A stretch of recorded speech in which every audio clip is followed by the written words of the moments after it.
été avocate au bureau de Luxembourg de 1999 à 2003. Elle a représenté le Luxembourg auprès de l'Union européenne dans les domaines de la santé publique et de la sécurité sociale entre 2004 et 2013. Et ensuite, elle a été conseillère principale du ministre de la Santé au Luxembourg, où elle a fait partie de la cellule de crise Covid-19. Depuis septembre 2021, titulaire d'un master, Anne Kalteux est la représentante de la Commission européenne au Luxembourg et donc va nous donner un regard européen sur la question. Ensuite, Patrick Hurst est enseignant au lycée Hermesinde. Il est président de l'Association de défense des droits des personnes atteintes d'un handicap, Nememadice, et depuis avril 2019, président du Centre pour l'égalité des traitements, CET. Il est également membre du Conseil supérieur des personnes handicapées et de la Commission consultative de la sécurité sociale. Herr Sihan Sinaglu ist Forscher und bekam seinen Doktortitel zum Thema multireligiösen und multiethnischen Gesellschaften am Max-Planck-Institut in Göttingen. Seit Oktober 2020 leitet er die Geschäftsstelle des Nationalen Diskriminierungs- und Rassismusmonitors am Deutschen Zentrum für Integration und Migrationsforschung, DZIM, in Deutschland. Zuvor war er seit 2017 als Referent für Presse- und Öffentlichkeitsarbeit bei der türkischen Gemeinde in Deutschland, e.V., tätig. Als Geschäftsführer leitete er zudem den Begleitausschuss der Bundeskonferenz der Migrationenorganisationen, die im September 2020 die Antirassismus-Agenda 2025 mit Handlungsempfehlungen zur Bekämpfung von Rechtsextremismus und Rassismus veröffentlicht hat. Et pour terminer, nous avons monsieur, attendez, je perds mes papiers, voilà, Michel Téniquier. Il est titulaire d'un doctorat en économie de l'Université de Namur en Belgique. Il travaille comme chercheur à l'Institut luxembourgeois de recherche socio-économique et est spécialisé dans l'économie du développement et plus particulièrement dans l'économie de l'éducation et l'économie démographique. Ses recherches récentes portent sur les conséquences de la dynamique démographique sur la dynamique des inégalités de revenus et il a un projet de recherche en cours sur l'intégration socio-économique des migrants dans les pays développés et sur les effets incitatifs des aides sociales telles que le RMG, devenu Révis entre-temps au Luxembourg. Voilà. Avant de commencer les interventions, vous avez, j'espère, tous rempli le Mentimeter et nous allons donc découvrir aux deux questions les résultats. La première question étant celle, selon vous, quel pourcentage de résidents estiment que des expériences négatives peuvent parfois justifier des réactions racistes? Vous deviez donner un nombre entre 0 et 100. Alors, je découvre avec vous le résultat. Alors, donc, si je vois bien qu'en bas, je ne vois pas très bien la tablette, voilà, là on voit un peu mieux. On voit tout de même que la grande majorité serait 4, ce serait autour de 70, hein, ça me semble. Donc, il y a tout de même une nette, si on calcule le tout, il y a tout de même une nette... je dirais, si on regarde les 50 plus jusqu'à 100, il y a tout de même pas mal de réponses qui indiquent que le pourcentage est élevé de ceux qui estiment qu'il y a donc des réactions négatives. Ça va par rapport? Ouais, je dirais 60%, qui estiment finalement qu'il y a des expériences négatives qui peuvent parfois justifier des réactions racistes. Alors la deuxième question était, pensez-vous que le racisme a augmenté au cours des 5 dernières années? Oui, non, je ne sais pas. Donc il y a 22 personnes qui ont répondu oui, 14, je pense que c'est... Je ne sais pas, donc c'est des personnes qui ne savent pas très bien, mais qui sentent que ça peut être le cas, et finalement 8 qui disent non. Donc ça, il indique tout de même une nette tendance vers les personnes qui ont l'impression, en tout cas qu'il y a eu une augmentation, et 2, qui ne sont pas tout à fait à l'aise et pensent que ça peut être le cas. Alors, pour justement voir ces résultats, à partir de l'étude qui a été faite par le LISER et également par le service sur demande du ministère de la Famille et de l'Intégration. Donc je propose que ce soit Monsieur Michel Thieniquier qui viendra présenter les résultats. Donc il va nous parler des attentes, donc il va nous présenter les résultats de l'enquête racisme et discrimination ethno-raciale au Luxembourg et plus particulièrement les attentes de la population par rapport au racisme. Donc Monsieur Thieniquier, est-ce que vous voulez bien venir peut-être ici au pupitre et activer vous-même la présentation. Merci.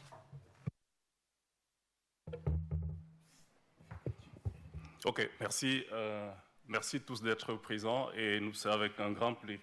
C'est un privilège de partager avec vous les résultats de cette étude sur le racisme et discrimination ethno-raciale au Luxembourg. La présentation aujourd'hui se limitera à un seul aspect. L'étude couvre beaucoup de domaines.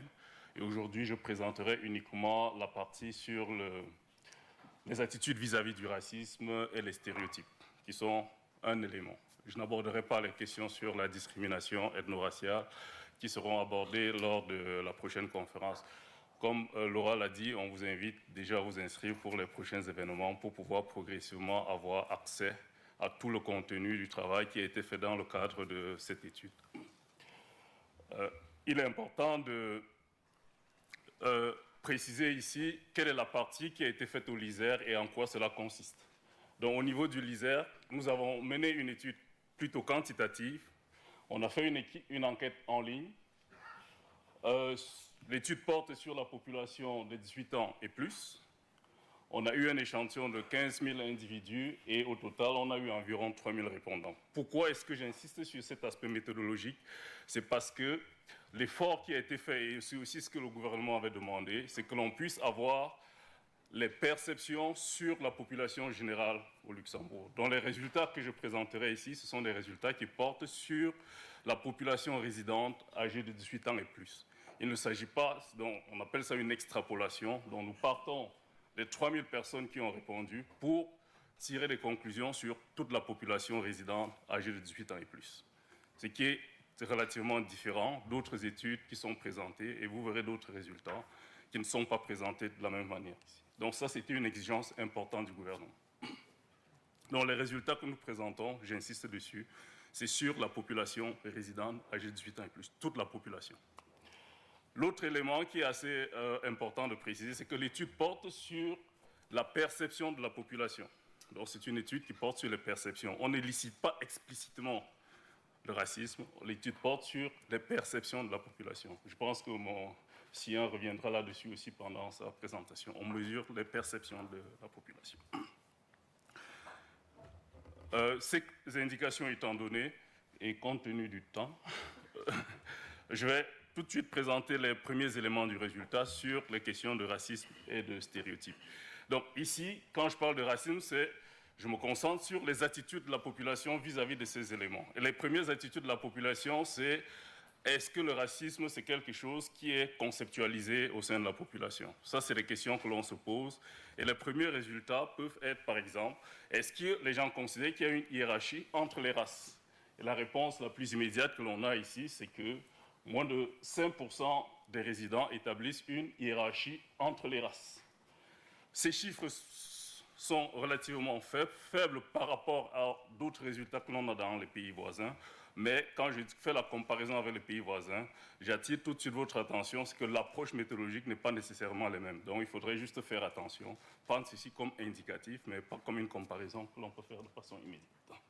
Restant encore sur ces questions d'attitude vis-à-vis du racisme, on a 11% des résidents qui souhaitent éviter un voisin d'un type ethno-racial particulier. Donc on vous demande, est-ce que vous aimeriez avoir n'importe qui comme voisin? Il y a environ une partie de la population, 11%, qui estiment qu'ils aimeraient éviter certaines personnes. Et lorsqu'on dit qui est-ce que vous voulez éviter, on a souvent cité les Arabes musulmans, il y a certains qui parlent des Luxembourgeois, il y a d'autres qui disent éviter des personnes de couleur noire ou des Portugais.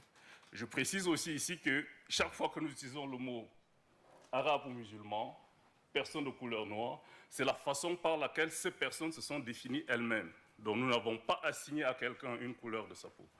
Donc pendant l'enquête, on a dit comment est-ce que vous vous identifiez et on a donné un ensemble de propositions. Il y a des personnes qui ont dit je m'identifie comme noir et c'est cela qui est repris ici comme noir. Donc on n'a pas assigné une couleur à qui que ce soit, ni assigné à quelqu'un sa religion. C'est comment les personnes se sont définies elles-mêmes qui est présenté. Et on a 6% des résidents qui souhaitent éviter un supérieur hiérarchique d'un type ethno-racial donné. Et là encore, on dit quelles sont les personnes que vous voulez éviter. Les personnes qui ont été citées sont les Arabes, les musulmans. Bon, ici, ce sont quelques éléments sur les attitudes. Un dernier élément, et qui a un rapport avec le Mentimeter, c'est, on a évoqué tout à l'heure un chiffre autour de 60%, et ici, le chiffre que l'enquête nous a donné sur la population âgée de 18 ans et plus, c'est 15,2% des résidents déclarent que des réactions racistes sont parfois justifiées. Un chiffre qui est relativement faible comparé à ce que notre Mentimeter nous a donné, si on était autour de 60%. Et en restant sur ce chiffre qui finalement est le plus élevé dans le cas du Luxembourg, on peut se demander, et ça c'est aussi l'avantage de l'étude que l'on a faite, comment est-ce que ce pourcentage est réparti selon les catégories socio-culturelles du pays. Donc on a par exemple réparti les chiffres en des personnes qui se définissent. Donc ici je vais donner une liste de pays, et là encore je voudrais attirer votre attention. Quand je dis luxembourgeois ici, ce sont des personnes nées au Luxembourg. Quand je dis portugais, c'est une personne née au Portugal. Quand je dirais quelqu'un qui se définit comme ressortissant de l'Afrique du Sud, au sud du Sahara, c'est quelqu'un qui est né en Afrique du Sud au Sahara. Donc par abus de langage, je vais dire les luxembourgeois pour dire les personnes nées au Luxembourg, ou bien les personnes de l'Afrique nées au sud du Sahara pour dire les personnes nées dans cette partie géographique. Donc ici encore, soyons attentifs à l'interprétation. Et pour rester sur ce cliché ou ce stéréotype, on regarde ici, et ça c'est là aussi la force du travail que nous avons fait, quand on balaye les différents groupes socio-économiques, ou bien les catégories sociales, on observe que le chiffre est à peu près le même dans tous les groupes. Ici, on a distingué les pays de naissance, on a distingué le niveau d'éducation, les groupes d'âge et les groupes de population à risque. Sur ce chiffre-là, on observe qu'on a à peu près la même chose sur toute l'étendue du territoire et dans tous les principaux groupes sociaux que nous avons définis ici. Donc, d'une façon générale, à ce niveau, au niveau des attitudes, voilà ce que nous avons pu obtenir. L'autre question que l'on a posée, je pense qu'il y avait aussi ça dans le Mentimeter, c'est l'évolution du racisme au Luxembourg. Je pense qu'on avait ça, question aussi. D'accord. Le chiffre que l'on a sur la population résidente âgée de 18 ans ou plus, c'est 36,9% des résidents pensent que le racisme a augmenté pour ces 5 dernières années. Et comment est-ce que cela se répartit dans les sous-groupes? Je vais revenir tout à l'heure. Mais une chose importante sur ces chiffres, comme on l'a déjà vu, il y a beaucoup de personnes qui refusent de se prononcer face à une telle question. Pendant l'enquête, on a eu 28,2% de personnes qui ont refusé de se prononcer sur cette question. Donc au moment où on interprète les 37%, il faut garder à l'esprit qu'il y a aussi dans la population des personnes qui refusent de se positionner quand on leur pose ce type de questions. Ils ne donnent pas d'avis, ils ne se prononcent pas du tout. Donc, comment est-ce que ces chiffres se répartissent dans les groupes socio-économiques que nous avons définis tout à l'heure? On se rend compte que les luxembourgeois, je précise, quand je dis ici luxembourgeois, c'est des personnes nées au Luxembourg, pensent plutôt que ces chiffres est de 43,4%. Lorsque nous avons mis une flèche ici, ça veut dire que la moyenne observée sur cette sous-population est soit au-dessus, soit en dessous de la moyenne nationale. Et nous mettons la flèche pour dire que cette différence est significative. Nous parlons ici de significativité parce que, comme je l'ai dit en amont, on a fait un effort pour tirer des conclusions au niveau de la population et de pouvoir comparer les sous-populations en donnant un écart que l'on peut considérer significatif ou pas. Donc les flèches là montrent que l'écart est considéré comme significatif. Il y a le seuil et je ne reviendrai pas. Donc, revenant aux personnes qui pensent que le racisme a augmenté au cours des 5 dernières années, nous pouvons voir par exemple que pour les personnes noires, ils pensent que ça a augmenté, mais pas au même niveau que ce qu'on observe au niveau de la population générale, qui est 37%. Quand on regarde les personnes nées en Afrique au sud du Sahara, on est plutôt autour de 26%. Le chiffre est assez élevé pour ces personnes qui ont un niveau d'éducation secondaire, autour de 45%. L'autre chiffre sur ces attitudes vis-à-vis du racisme, c'est des personnes qui se sentent en situation de crainte ou d'attaque. Donc, on a environ 30% des résidents qui craignent d'être victimes d'incidents dans le futur proche à cause de leur appartenance ethno-raciale. Donc ça, c'est l'attitude de peur que que certains groupes peuvent avoir sur des questions liées au racisme et aux races. Ici aussi, on a environ 13% de personnes qui refusent de se prononcer face à ce type de questions. Et le pourcentage est assez faible comparé à la moyenne nationale lorsqu'on regarde les ressortissants des pays voisins. Sur les questions d'attitude vis-à-vis du racisme, un des aspects du racisme, c'est les questions des clichés. Les clichés qu'on a tous sur différentes questions, et c'est le dernier aspect que je vais aborder, les stéréotypes.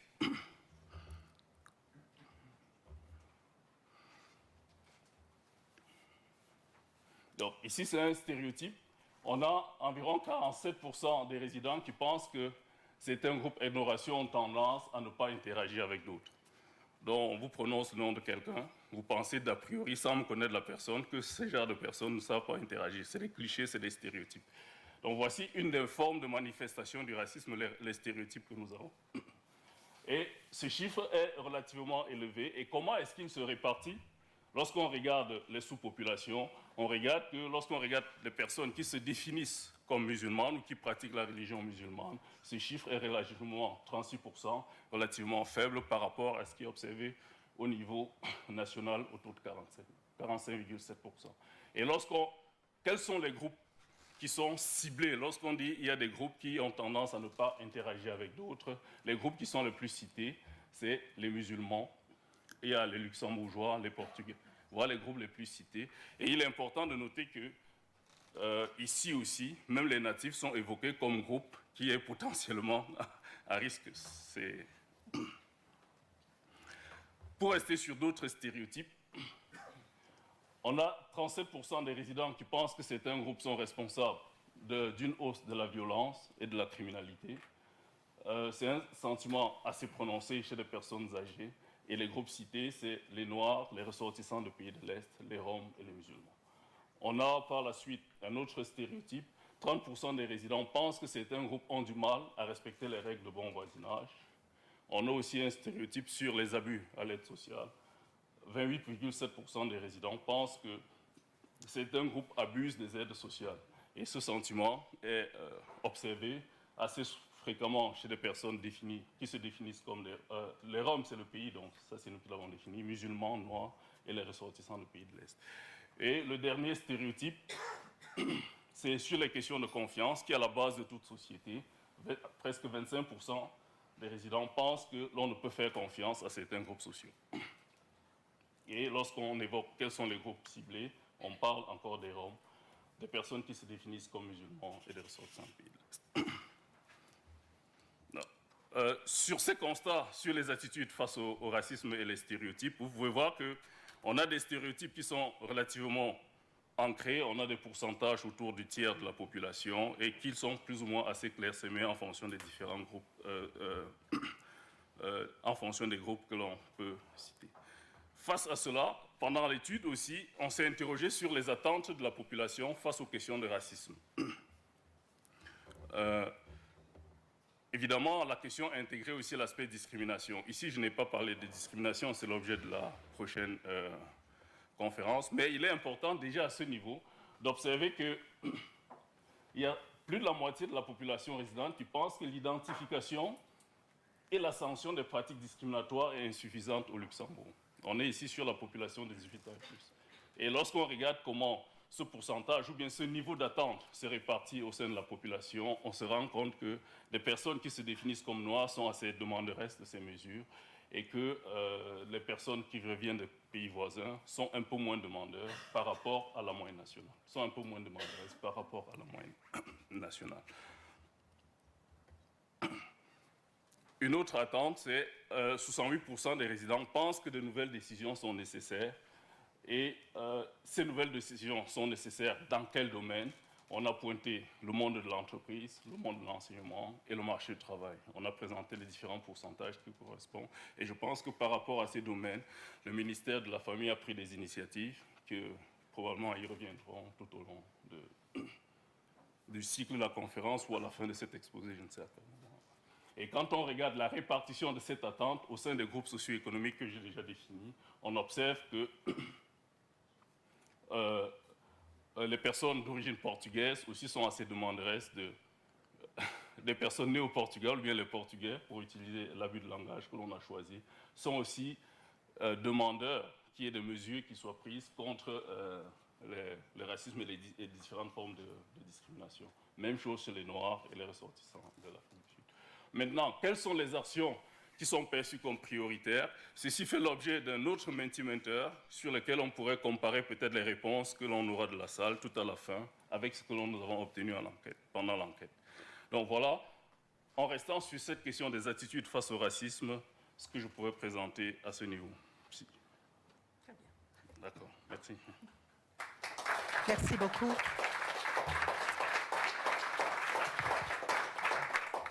Nous allons procéder à toutes les présentations. Gardez vos questions. Nous aurons après le temps largement pour, pour que vous puissiez poser vos questions aux intervenants. Nous allons continuer. Wir werden jetzt weiterfahren mit dem Herrn Sihan Sinaoglu. Wird uns ein bisschen über die Problematik in Deutschland sprechen und uns auch über die konkreten Maßnahmen und politischen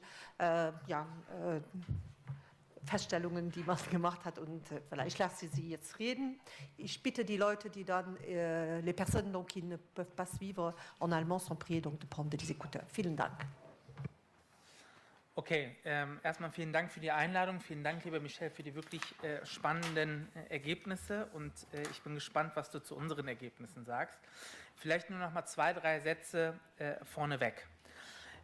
Wie kam es überhaupt dazu, dass es sowas wie einen nationalen Diskriminierungs- und Rassismusmonitor in Deutschland gibt? Das ist ja nicht selbstverständlich, weil dieses Land schon auch dafür bekannt ist, Rassismus zu verschieben, zu verdrängen, nicht zu thematisieren, als irgendwas zu sehen, was im Ausland passiert oder an gesellschaftlichen Rändern. Das heißt, es wird als Synonym für Rechtsextremismus verwendet. Oder aber als irgendwas, was in ganz weiter Ferne in der Geschichte liegt. Also irgendwas, was vor 1945 passiert ist, sehr, sehr stark mit dem Holocaust in Verbindung gebracht. Und es wird als irgendwas gesehen, was quasi die alten Kolonialstaaten fabriziert haben, wohl wissend, dass die eigene Kolonialgeschichte bei diesen ganzen Erzählungen ausgeblendet wird. Nach den Anschlägen in Halle und Hanau, es gab 2 antisemitische und rassistische Anschläge, und der Ermordung von George Floyd und den internationalen Mobilisierungen, die haben dazu geführt, dass quasi politischer Druck entstanden ist, der vor allen Dingen aus der Zivilgesellschaft kam. Und dieser Druck hatte auch eine Forderung, dass es unbedingt mehr Daten, mehr Forschung braucht, um Rassismus als Phänomen verstehen zu können. Und das traf auf ein empirisches Wissen, was quasi nicht vorhanden ist. Es gibt natürlich Rassismusforschung in Deutschland, aber die ist sehr, sehr marginalisiert, was schon auf die strukturellen Begebenheiten einen Hinweis gibt, wenn man sich mit Rassismus auseinandersetzen will. Der Deutsche Bundestag hat nach diesen Protesten und sozialen Bewegungen eine Entscheidung getroffen, und zwar diesen Rassismus- und Diskriminierungsmonitor ans DEZIM zu geben, an die wissenschaftliche Institution, bei der ich arbeite, um einen Rassismusmonitor aufzubauen. Und im gleichen Jahr hat die Bundesregierung einen Kabinettsausschuss zur Bekämpfung von Rechtsextremismus und Rassismus eingesetzt, das sich mit Rassismus auseinandersetzen sollte und politische Handlungsempfehlungen entwickeln sollte. Und das war schon einmalig in der deutschen Geschichte, weil das erste Mal Rassismus als Thema auf allerhöchster politischer Ebene verhandelt wurde. Das heißt, es war Chefinnensache, es war angesiedelt an das Büro von Angela Merkel, und alle Minister und Ministerinnen mussten sich mit Rassismus 6 Monate lang auseinandersetzen, und auf dieser Grundlage ist dann ein politisches Papier veröffentlicht worden. Man kann darüber streiten, ob das quasi tragfähig ist, dieses Papier. Die neue Regierung, die jetzt an der Macht ist, also die Koalition aus der SPD, FDP und den Grünen, haben sich im Koalitionsvertrag dazu verpflichtet, diesen Rassismusmonitor zu institutionalisieren und über einen längeren Zeitraum zu fördern. Das heißt, nur noch 2 Sätze zu dem Rahmen des Nationalen Diskriminierungs- und Rassismusmonitors. Wenn man Rassismus als gesellschaftliches Verhältnis versteht, Michel, du hattest jetzt noch gar nichts dazu gesagt, was ihr eigentlich unter Rassismus versteht und wie ihr das eigentlich messt. Wir verstehen Rassismus als gesellschaftliches Verhältnis, das heißt als gesellschaftliches Ordnungsprinzip. Oder man kann auch mit Etienne Balibar sprechen als soziale Totalität, die sich durch Recht, durch ökonomische Verhältnisse, durch das Soziale, und durch das Bildungssystem, durch den Wohnungsmarkt und so weiter und so fort besteht. Das heißt als gesellschaftliches Verhältnis. Im Grunde genommen leiten uns 3 Fragen.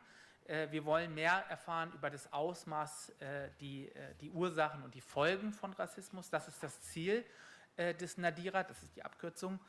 Und wir machen das, und das ist, glaube ich, klar, und Michelle hat es auch angedeutet, es reicht nicht einfach nur Einstellung der Bevölkerung zu erheben, obwohl ich Ihnen jetzt auch gleich eine Studie zur Einstellung zeigen werde.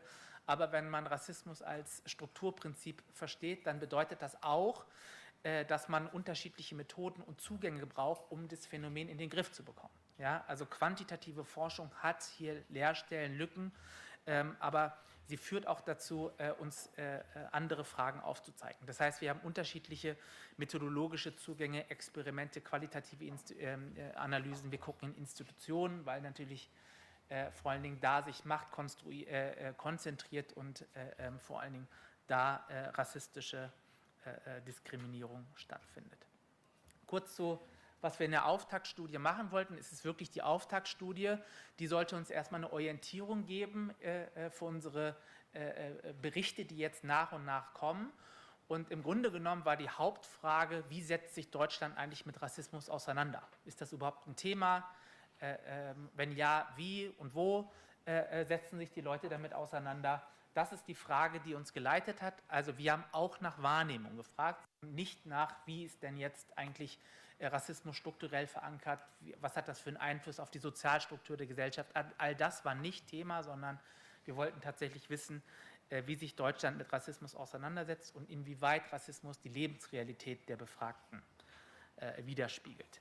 Ganz kurz, nur der letzte Punkt ist ziemlich wichtig, weil wir mit dieser Stichprobe, die wir gezogen haben, das erste Mal auch Aussagen über unterschiedliche Gruppen, rassifizierte Gruppen treffen konnten. Und im Grunde genommen sind das diese Gruppen, die Sie hier sehen. Also wir können repräsentative Aussagen über die schwarze Community, jüdische, muslimische, osteuropäische, asiatische und der Community der Xintessa und Romnia geben, mit all den Problemen, die diese Kategorien mit sich bringen. Und das ist tatsächlich das, was Rassismusforschung im Endeffekt leisten muss, sehr, sehr reflexiv damit umzugehen, wie diese Kategorien eigentlich zustande kommen. Ja? Und es ist immer ein Wechselspiel zwischen Selbstbeschreibung und Fremdzuschreibung. Ja? Und es ist ein Machtverhältnis, was diese beiden Pole immer wieder konstituiert.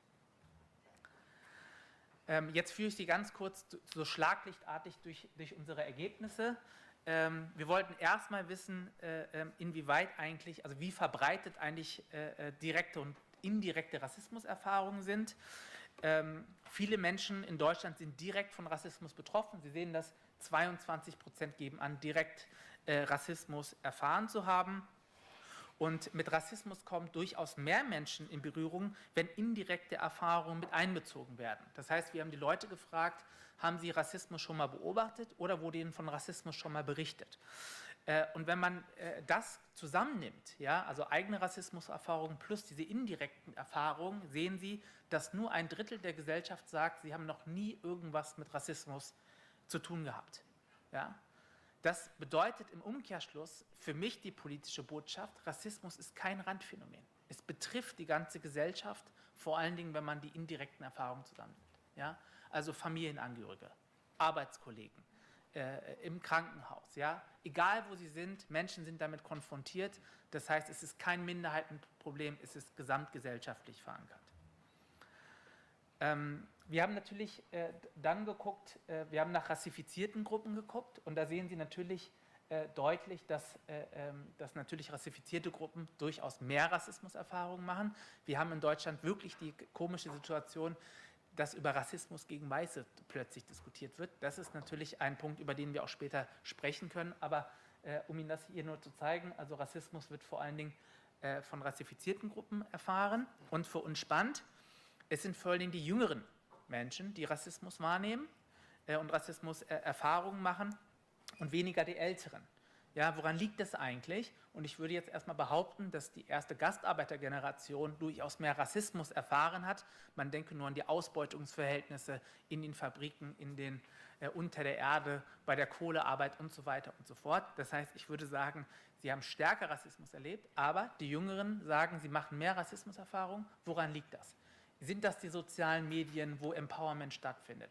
Ist das die Professionalisierung der Migrantinnen-Selbstorganisation? Also woran liegt es eigentlich, dass die Sensibilität der jüngeren Kohorten für Rassismus größer vorhanden ist und dass mehr Rassismus wahrgenommen wird? Eine offene Frage. Dann haben wir auf die affektive Betroffenheit gefragt. Das heißt, wir wollten wissen, inwieweit die Leute emotional eigentlich davon betroffen sind, wie lange das eigentlich anhält, ja, wenn man so eine Rassismuserfahrung macht. Ich werde das schnell überspringen, wir können da später nochmal drauf eingehen. Was sehr, sehr spannend war, ist, dass die indirekt von Rassismus Betroffenen sehr, sehr hohe affektive Werte aufzeigen. Ja? Und das ist ja schon spannend. Woran liegt das eigentlich, dass die eine höhere Affektivität bei Rassismus haben als Menschen, die direkt von Rassismus betroffen sind? Liegt das vielleicht daran, dass rassifizierte Gruppen Coping-Strategien entwickelt haben, ja? Weil sie seit 20, 30 Jahren in diesen Verhältnissen leben? Könnte ein Grund sein, aber immer noch eine offene Frage.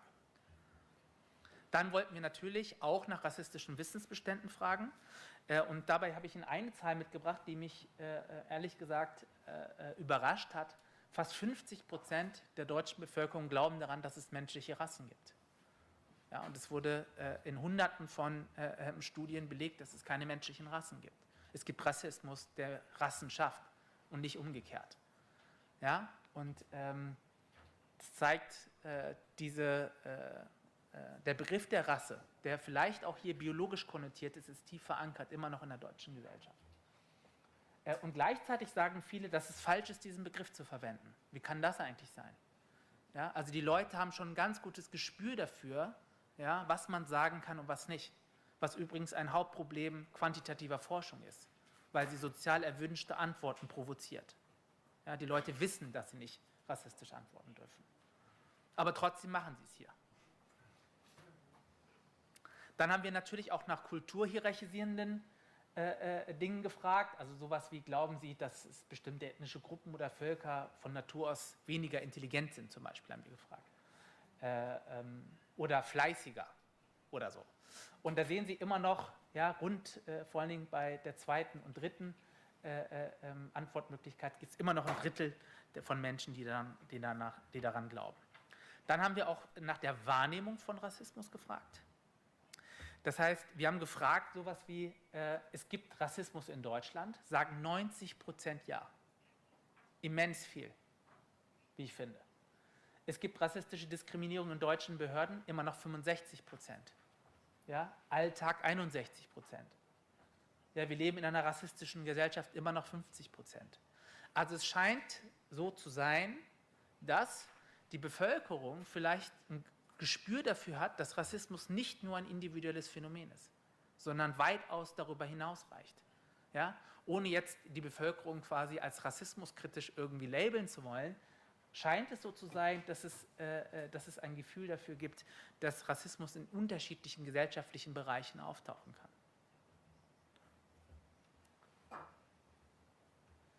kann. Wir haben natürlich auch immer nach Soziodemografie kontrolliert und im Grunde genommen sind es Männer, die immer Rassismus weniger sehen, weniger erleben und so weiter und so fort, vor allen Dingen quasi bei nicht rassifizierten Gruppen, und es vor allen Dingen Frauen sind, die Rassismus in seiner ganzen Komplexität und in unterschiedlichen Dimensionen wahrnehmen. Auch das ist ein Puzzle für uns.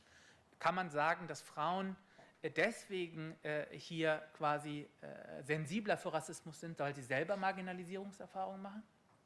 Wäre eine offene Frage. Auch die konnten wir noch nicht beantworten. Dann wollten wir natürlich wissen, inwieweit es noch Abwehrverhalten in Bezug auf Rassismuskritik gibt. Ja? Das haben wir zum Beispiel gemacht, indem wir gefragt haben, ob Meinungsfreiheit durch Rassismusvorwürfe oder politische Korrektheit eingeschränkt wird. Ja? Oder es ist jetzt eine Frechheit, über historische Persönlichkeiten wie Martin Luther und Kant oder Hegel, denen jetzt Rassismus vorzuwerfen. Ja? Oder man wird heute schon bei jeder Kleinigkeit als Rassist abgestempelt. Ja? Und all diese Dinge zeigen, dass es unglaublich hohe Werte gibt bei Abwehrreaktionen. Ja? Und wie erklären wir uns das eigentlich? Rassismus wird als gesellschaftliches Phänomen anerkannt und gleichzeitig gibt es unfassbare Abwehrreaktionen. Ja?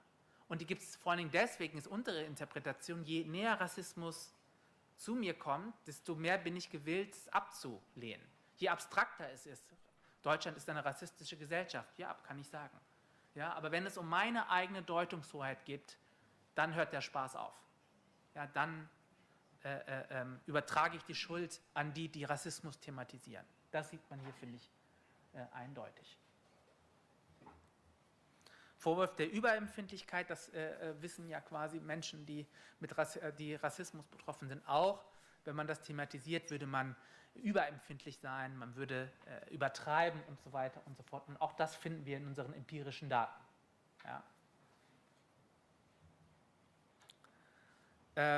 Die Abwehr ist vor allen Dingen in der Mitte der Gesellschaft quasi verankert. Es ist bei nicht sozusagen, naja, das sind vor allen Dingen Leute mit geringem sozioökonomischen Status oder sowas, sondern nein, das sind quasi Menschen, die Realschulabschlüsse haben, die zwischen 45 und 54 sind. Ja, also es ist in der Mitte verankert, diese Abwehrreaktion. So, es gibt quasi zwei Möglichkeiten, mit diesen rassistischen Realitäten jetzt umzugehen. Die eine habe ich Ihnen gerade gezeigt, Abwehrverhalten. Und dann gibt es natürlich auch ein antirassistisches Potenzial, also Engagement. Ich will nicht so verstanden werden, quasi die Subjekte, die Rassismus schafft, die Opfer, die Rassismus schafft, nur in dieser Rolle zu lassen, sondern ganz im Gegenteil. Es gibt ja Widerstände, Kämpfe, die Jahrhunderte alt sind, die gegen rassistische Verhältnisse immer wieder angehen, in den Migrantinnen-Selbstorganisationen, schwarzen Organisationen und so weiter und so fort. Und gleichzeitig gibt es natürlich auch in Deutschland eine antifaschistische, antirassistische Tradition, das ist ja klar. Und dieses Potenzial haben wir erfragt und dort sieht man, dass es quasi hohe Werte gibt bei, ich habe einer antirassistischen Organisation schon mal gespendet, ich habe an einer Protestaktion teilgenommen, ich habe Unterschriften gesammelt oder ich habe mal widersprochen, wenn ich Rassismus im Alltag erlebt habe. Ja? Das sind sehr, sehr hohe Werte, die so zwischen 40 und fast 70, 80% liegen. Also es gibt ein hohes Engagementpotenzial. So, was nehmen wir jetzt mit? Rassismus ist eine weit verbreitete Erfahrung in Deutschland und Lebensrealität. Das heißt, es ist kein Thema von kleinen, marginalen Gruppen, sondern betrifft uns als gesamte Gesellschaft. Und trotzdem gibt es immer noch rassistische Wissensbestände, die tief verankert sind. Und es gibt durchaus eine Wahrnehmung für Rassismus in all seinen unterschiedlichen Facetten und auch als Gefühl für, ist es mehr als nur eine individuelle Erfahrung. Mit rassistischen Realitäten wird jetzt unterschiedlich umgegangen.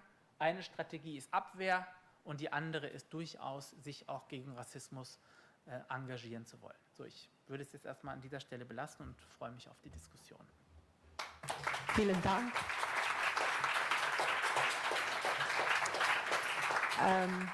Je voulais aussi vous dire que normalement la conférence est enregistrée et j'imagine qu'également tous ces PowerPoints seront accessibles sur le site du ministère de la Famille et de l'Intégration. Donc si vous voulez revoir ces chiffres calmement, vous aurez l'occasion de le faire en allant sur ce site. Alors nous allons continuer en donnant une perspective plus européenne maintenant à cette problématique. Et nous avons donc Madame Anne Kaltö qui nous présentera une perspective européenne des données sur le racisme au-delà donc des enquêtes purement de Eurobaromètre et elle nous fournira également des informations sur l'agenda européen en matière de lutte contre le racisme. Madame Kaltö. Merci beaucoup pour l'introduction. Je suis vraiment impressionnée, je dois dire, de voir autant de monde dans cette salle et vous nous raconterez comment vous avez fait pour attirer autant de personnes parce que ça nous intéresse aussi, étant donné qu'à la représentation, on organise beaucoup de conférences à l'attention du public, large ou plus ciblé aussi, pour mieux expliquer l'Europe. Donc ça, c'est ma fonction en tant que représentante de la Commission au Luxembourg, mieux vous expliquer ce que Bruxelles décide et quelles en sont les répercussions pour vous en tant que citoyen ou pour vous en tant qu'association, autorité publique. Et c'est pour ça que je suis ici aujourd'hui. Donc, dans ma présentation, j'aurais voulu mettre l'accent sur l'importance des données en lien avec l'agenda européen, en lien avec les décisions qui sont prises à Bruxelles par la Commission, ensemble avec le Conseil. Donc le Conseil qui représente les chefs d'État et de gouvernement, les États membres, et le Parlement européen, bien sûr, qui représente la voix des citoyens. Et tout ça, on peut le résumer sous le mot evidence-based policy, qui est super important au niveau du processus décisionnel européen. Et tout ce qui est décidé, bien sûr, à Bruxelles, un jour ou l'autre, va avoir une répercussion au Luxembourg pour vous, parce que les autorités nationales sont obligées de transposer tout ça en droit national. Voilà. Pour avancer, voilà. Voilà, donc pour commencer, un constat, donc la discrimination fondée sur la race ou sur l'origine ethnique est interdite dans l'Union européenne. Non, il faut le savoir, donc c'est interdit par la Charte des droits fondamentaux de l'Union européenne et par le traité sur le fonctionnement de l'Union européenne qui fait également référence à cette charte, et donc cette charte fait partie intégrante de l'acquis communautaire. C'est très important de le savoir. Et on a aussi une directive spécifique qui traite de l'égalité raciale et elle date de 2021. Donc tout ça, il faut dire qu'il y a tout un cadre européen qui existe et que les États membres sont obligés de refléter dans leur acquis national. Malgré tout cela, le constat est, et les orateurs avant moi l'ont également démontré pour ce qui est du Luxembourg et de l'Allemagne, la discrimination fondée sur l'origine ethnique ou sur la race reste un problème, persiste. Et donc, aujourd'hui, ce qui est important, c'est de dire, voilà, le racisme existe, mais être contre le racisme, ça ne suffit donc manifestement pas, c'est pas assez, il faut aussi agir contre ce phénomène, contre ce problème.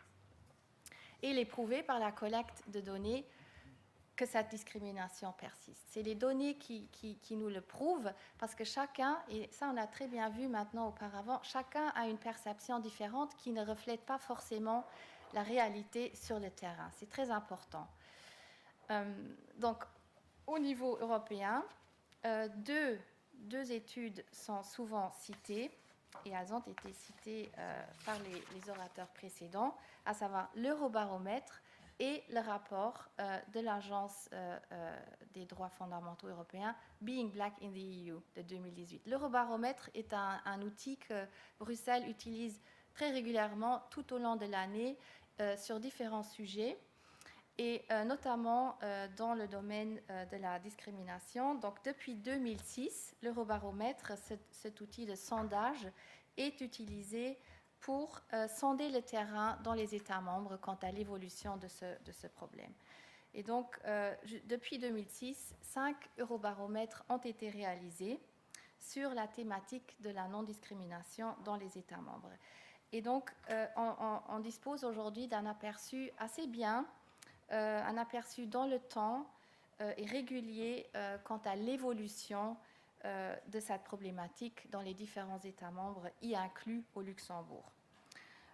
Ce qui est important de préciser, c'est que l'Eurobaromètre est effectué au sein de la population générale.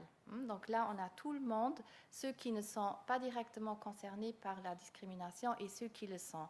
Mais tous les avis qui sont recueillis sont après, tombent dans un pot commun, si je peux dire. Donc c'est un peu moins nuancé que par exemple les études effectuées par le LISER ou par vous, ce que vous avez présenté en Allemagne, et aussi beaucoup moins ciblé que le rapport Being Black in the EU qui fut mentionné avant. Parce que ce rapport Being Black in the EU, ça c'est quelque chose qui met vraiment l'accent sur les personnes qui appartiennent à des minorités ethniques et qui nous permet d'avoir un aperçu beaucoup plus précis sur le ressenti ou sur la réalité sur le terrain. Quand on prend maintenant l'Eurobaromètre spécial, donc spécialement consacré au sujet qui nous occupe aujourd'hui, d'octobre 2019, on voit que près de 60% de la population de l'UE pense que la discrimination fondée sur l'origine ethnique ou sur la couleur de la peau est répandue dans leur pays. Au Luxembourg, que 31%, et entre 31 et 34%. Bon, moi, j'étais très contente, Michel, que vous aviez déjà mis le doigt sur le problème, c'est que beaucoup de personnes n'expriment pas leur avis. Donc ça, il faut le prendre en considération. Donc les gens qui ont répondu, bon, je ne le sais pas, je ne veux pas le dire, peut-être qu'ils avaient quand même une opinion, mais pour des raisons X, Y, ils ne veulent pas les donner. Donc le chiffre de 31 ou 34% pour le Luxembourg n'est pas forcément révélateur de ce qui se passe vraiment au Luxembourg. Même si on regarde ces graphiques, on se dit, bah, le Luxembourg, tout va bien. En fait, par rapport aux autres États membres, mais peut-être pas. Voilà, ça c'est important. Donc ici, vous voyez une comparaison entre 2019 et 2015. Vous voyez l'évolution. Donc la proportion des personnes qui pensent que la discrimination est répandue a diminué, mais attention, les perceptions varient selon le groupe cible, très important. Et ainsi, la discrimination contre le fait d'être rome est la plus répandue au sein de l'Union européenne, suivie par les discriminations racistes liées à des origines ethniques ou liées à la couleur de la peau. Ensuite, si on se réfère au rapport Being Black in Europe de la FRA, donc de l'agence, là, c'est intéressant. Vous voyez là les personnes d'ascendance africaine, donc mentionnées déjà par Michel avant, précisément, se sentent principalement victimes d'une discrimination fondée sur leur origine ethnique lorsqu'elles souhaitent accéder à l'emploi, au logement, à l'éducation ou à des biens et services. Donc c'est quand même assez intéressant et je crois que le LISER a pu compléter ces constats depuis lors. Ça reste donc vraiment un problème et le pourcentage de répondants qui indique que l'incident d'harcèlement raciste le plus récent impliquant le travail ou un cadre éducatif était les plus élevés en France, mais donc avec 21%, au Luxembourg avec 20%, ce qui est beaucoup, et en Suède avec 20% également. Donc c'est quand même inquiétant, hein, il faut le dire. Ce rapport a ouvert les yeux à beaucoup d'interlocuteurs au Luxembourg et on s'est rendu compte vraiment que ce problème, c'est une réalité dans la vie quotidienne au Luxembourg. Et il n'y a pas plus tard que l'année dernière, en décembre 2021, la représentation avait organisé une movie night autour du film I Am Not Your Negro, où Finn Capé, qui est représenté également aujourd'hui parmi nous, avait également exprimé son ressenti sur la situation telle qu'elle est vécue au Luxembourg par des personnes qui ont une certaine origine ethnique. Et c'est vraiment, ça reste un problème. Il faut se rendre compte de cela. Et Bruxelles suit cela de manière très étroite parce qu'elle est très préoccupée par la situation telle qu'elle se produit dans les États membres, y inclus au Luxembourg. Et donc, suite à la publication de ce rapport de l'agence, il y a eu en novembre 2019 une conférence Being Black in Luxembourg où vraiment la presse même et le public luxembourgeois s'est un peu réveillé, si je peux dire. Le directeur de l'agence était présent, Michael O'Flaherty, et ensemble avec la société civile, il y a eu une discussion en détail de ce rapport. Et le débat, on peut dire, a été déclenché au Luxembourg suite à cette conférence. Il y a eu un grand intérêt de la part de la presse et je crois qu'on peut dire que l'image du Luxembourg en tant que société ouverte, inclusive et multiculturelle a été quelque peu ébranlée suite à cette conférence. Le luxembourgeois se définit généralement comme quelqu'un de très ouvert, très tolérant. Oui, on a l'habitude de vivre avec des individus qui viennent de partout dans le monde, mais c'est un peu simpliste. C'est ce qui a transpercé suite à cette conférence. Il y a des problèmes, il faut les adresser. Et donc, les données qui ont été publiées grâce à ce rapport, c'était vraiment des données moteurs de changement. Et là, à nouveau, vous voyez l'importance des données pour faire changer les choses. Mais aussi, il y a d'autres moments clés, à savoir en 2020, au mois de mai, l'assassinat de George Floyd aux États-Unis, qui a déclencher une véritable prise de conscience au niveau mondial, mais aussi ici donc en Europe et au Luxembourg avec des démonstrations massives. Et donc on ne pouvait plus simplement rester silencieux. Et très peu après, la présidente de la Commission européenne, Ursula von der Leyen, a pris la parole devant le Parlement européen, donc devant les citoyens européens, parce que le Parlement représente les citoyens européens, en disant « Nous devons parler du racisme ouvertement et honnêtement. On ne va plus essayer de renvoyer une image sublimée de notre société qui se veut égalitaire, qui se veut tolérante. Non, il y a des problèmes, il faut les attaquer. Et pendant tout l'été 2020, la Commission européenne a travaillé d'arrache-pied pour publier en date du 18 septembre 2020 le plan d'action de l'Union européenne contre le racisme, qui couvre la période 2020 jusqu'en 2025. Et donc, ce plan d'action de l'UE, qui repose donc sur des données qui ont été collectées auparavant et sur des phénomènes de notre société, il faut le dire, et ce qui s'appelle Stepping Up Action for Union of Equality, c'est un plan d'action qui se veut volontaire, qui se veut assertif, qui a l'intention de changer les choses au niveau européen et dans chaque État membre. Donc, il ne s'agit plus simplement de condamner un phénomène qui dérange, il s'agit d'agir et d'accélérer nos efforts. C'est vraiment comme un wake-up call que la présidente von der Leyen voulait lancer à l'attention de tous les Européens, à travers toute la société. Donc tout le monde doit s'impliquer dans cette lutte contre le racisme qui est une réalité. Et comment est-ce que ce plan d'action aborde cet appel à l'action? Donc sur plusieurs plans. Tout d'abord, en appelant les États membres à développer leur propre plan d'action. C'est un bon début, ce n'est pas contraignant, mais on sait d'expérience que les plans d'action, c'est un premier élément important pour faire changer les choses. Et à chaque fois, les plans d'action nationaux doivent être basés sur les données nationales afin d'être vraiment justifiés, proportionnels et légitimes. Ça, c'est très important.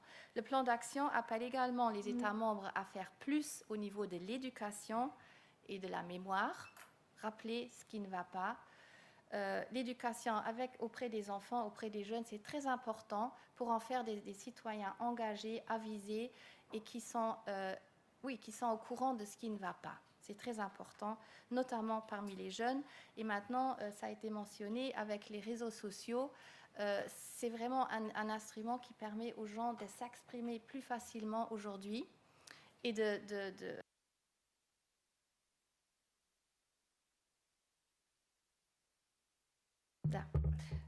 pour déclencher des phénomènes de masse, pour ébranler notre société et pour faire avancer les choses. Après, au niveau de la police, là aussi, et des services publics, il faut agir, il faut les sensibiliser par rapport à la problématique.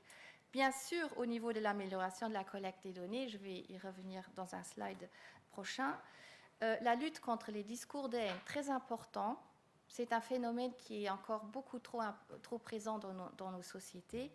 Avec les différentes vagues d'immigrants, de réfugiés, ça s'amplifie par vague. À chaque fois qu'on en a ici, ça recommence. Il faut lutter contre ce phénomène.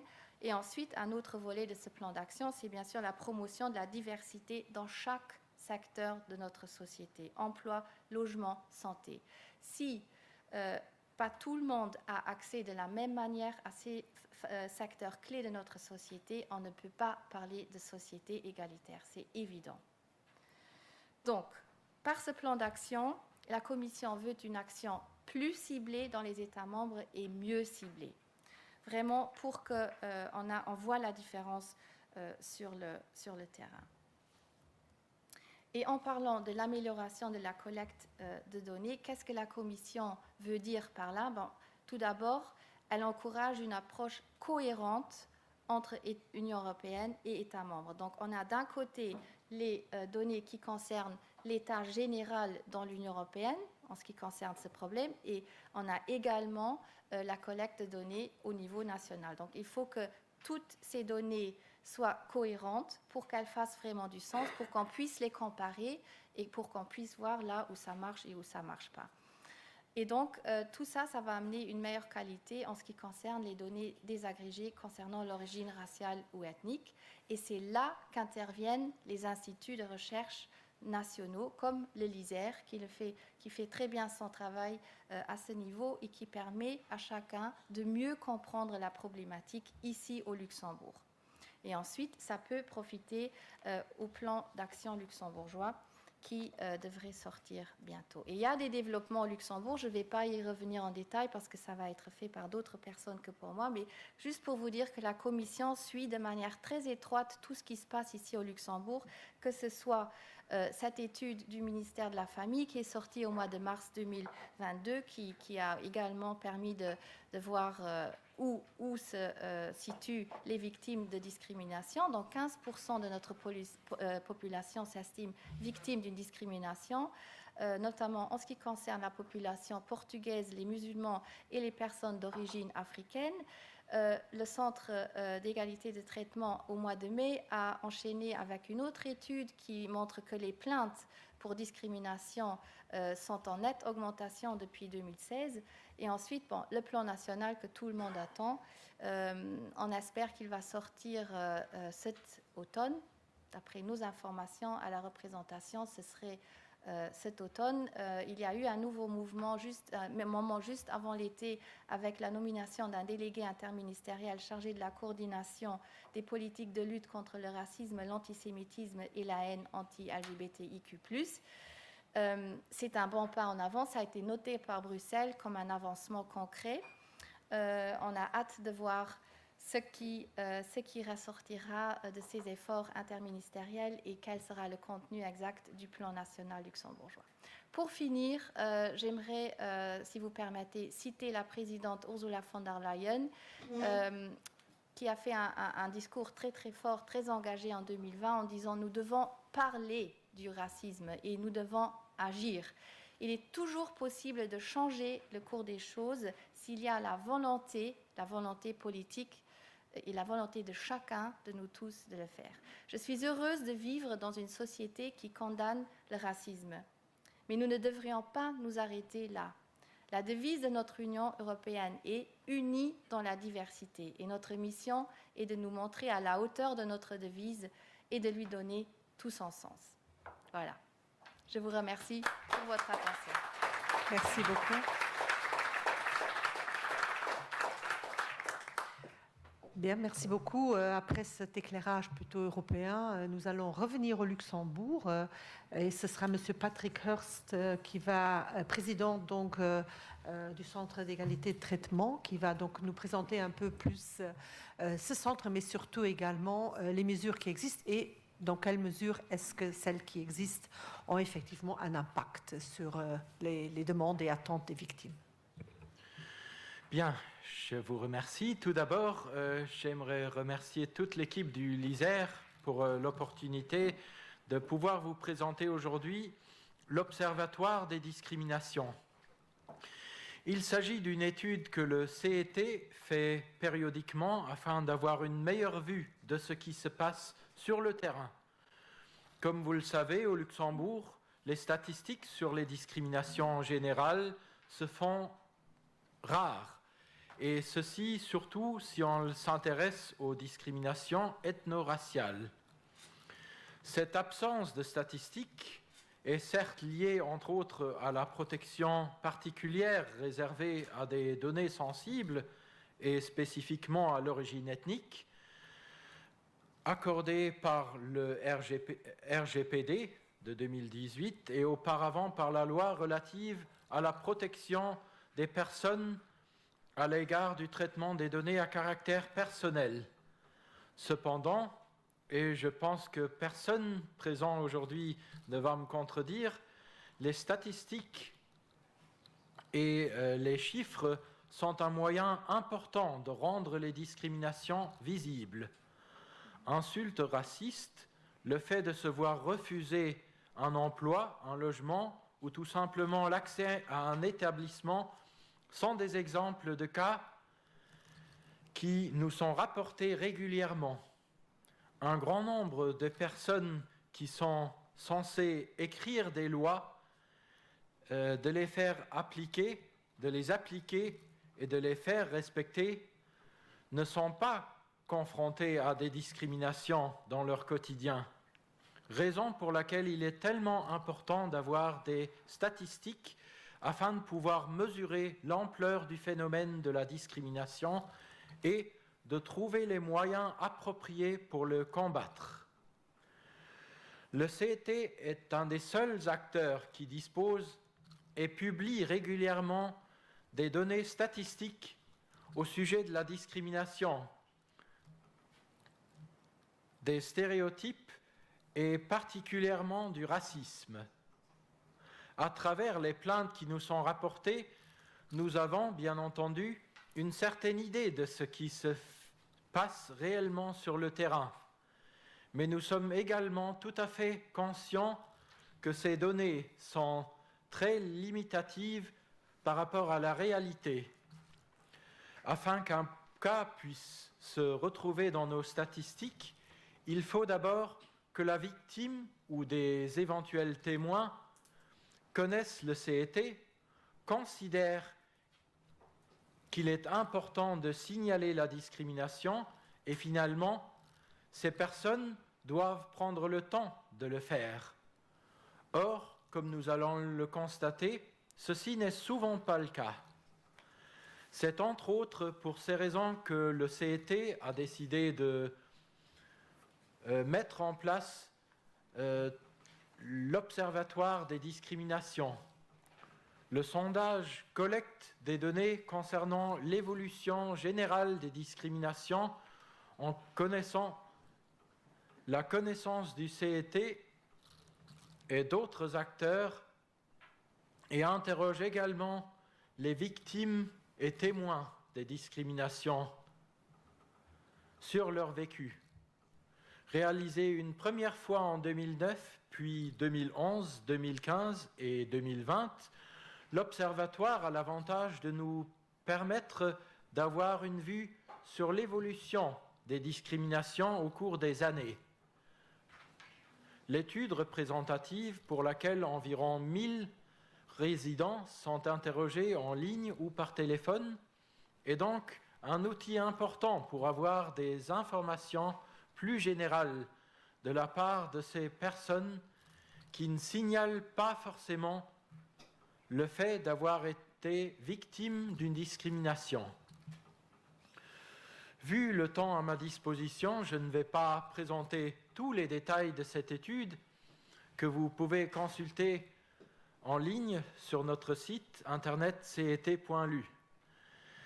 Mais je vais me concentrer sur certains résultats clés et surtout aux éléments liés à l'origine ethnique.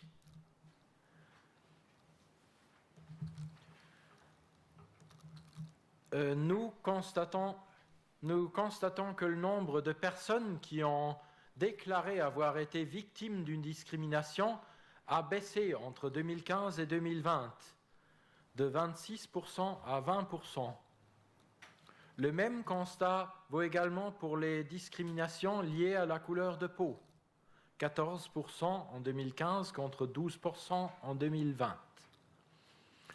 De prime abord, on a bien entendu l'impression qu'il s'agit d'une évolution, d'une bonne nouvelle, et que les discriminations constituent de moins en moins un souci pour la société. Aussi, les chiffres du côté des témoins de discrimination semblent confirmer cette appréciation. 27% des résidents ont été témoins d'une discrimination au cours des 3 dernières années. Un chiffre qui est resté plus ou moins stable au cours des années. 26% en 2009, 30% en 2011, 27% en 2015. De ces 27% en 2020, 10% déclarent ne pas avoir réagi et 57% déclarent avoir aidé la personne discriminée. Alors qu'en 2015, 40% estimaient n'avoir rien fait et 14% disaient avoir aidé la victime. On constate donc une évolution positive de la volonté de soutenir les victimes et une baisse de l'acceptation d'actes discriminatoires. Comme vous pouvez le constater sur le slide, nous demandons également aux personnes qui participent d'évaluer si certaines situations sont à considérer comme discriminatoires ou non. Cette appréciation est restée relativement stable comparée à 2015 et le même constat vaut pour l'évaluation quant à une augmentation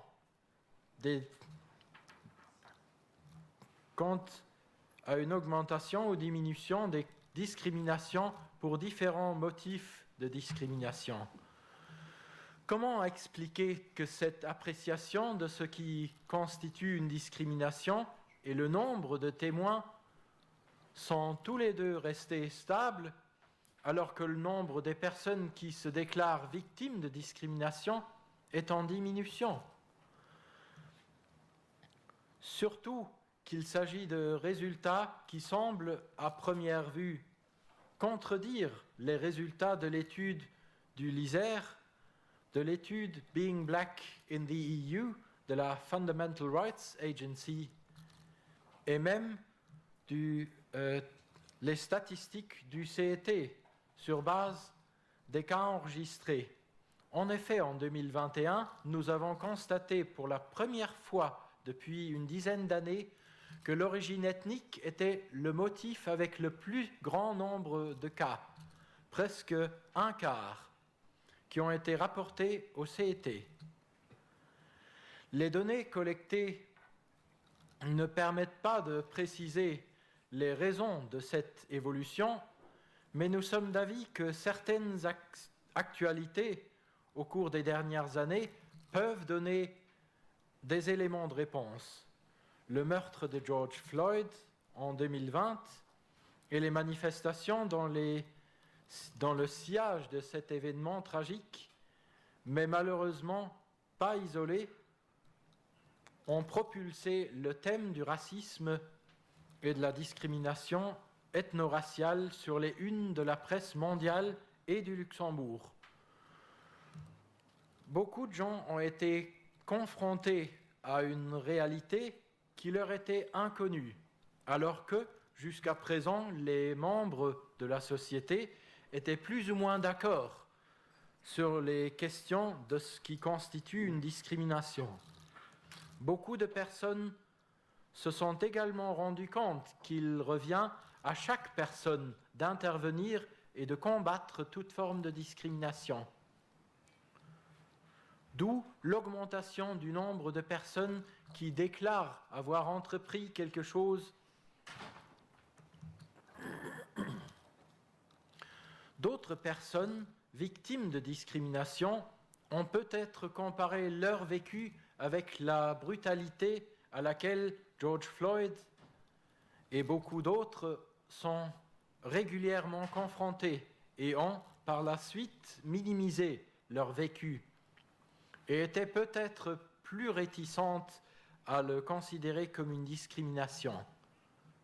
Bien entendu, aucune inégalité de traitement, remarque ou allusion raciste ne peut être tolérée. Il faut veiller à ne minimiser aucune discrimination, à être clair que tout comportement contraire à la loi de l'égalité de traitement est inacceptable et devrait être puni selon les dispositions de cette même loi. Nous encourageons toutes les personnes de continuer à rapporter toutes sortes d'actes discriminatoires, peu importe qu'elles soient victimes ou témoins, parce que ignorer, c'est accepter, et accepter est synonyme de laisser tomber les victimes. Et les victimes en souffrent. Entre 2009 et 2015, le pourcentage des personnes qui indiquent souffrir toujours de la discrimination dont elles ont été victimes était déjà d'environ 40% en 2020, ce chiffre est passé à 79%. Un autre chiffre issu de l'Observatoire des discriminations qui doit absolument nous interpeller, 90% des victimes n'ont pas porté plainte. 90%.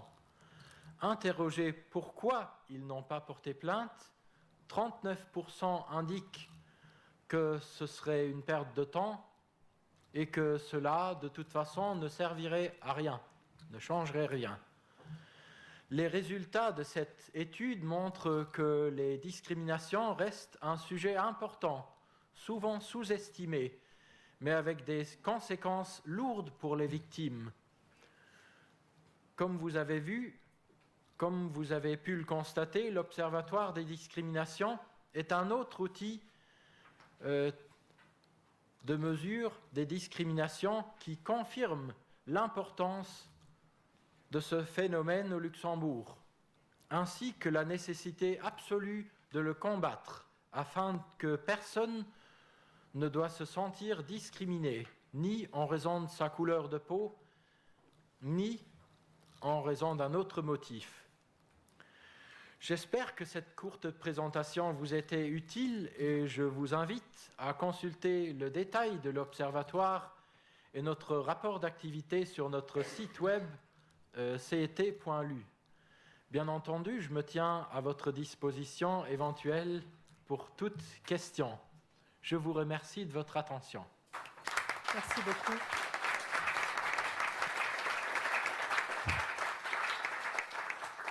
Voilà, maintenant nous avons pu écouter différents regards sur cette question.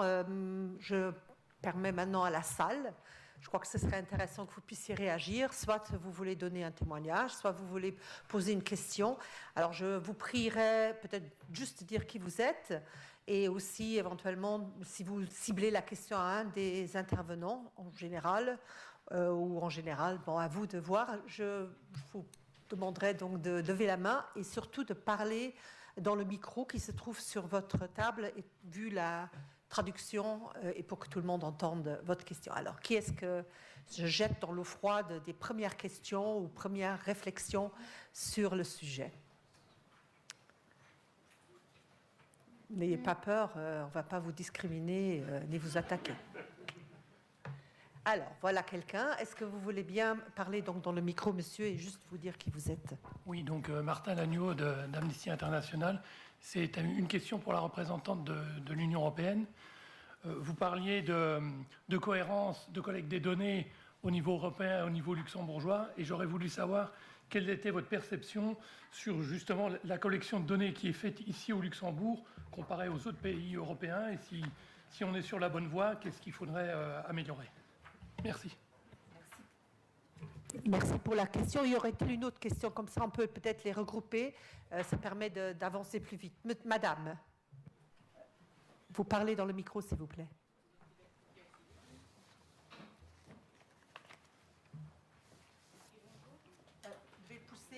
Vous devez pousser sur le bouton à droite. Mieux là. Oui, c'est bon. D'accord. Vous devez pousser sur le bouton. Et alors, voilà. Ça va? Posez votre question. Ça marche pas?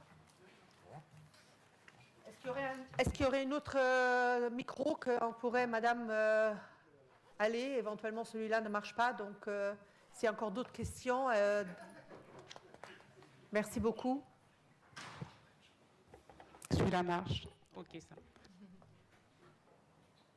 Non plus. Vous devez lâcher le micro. Vous poussez le bouton, il doit être vert.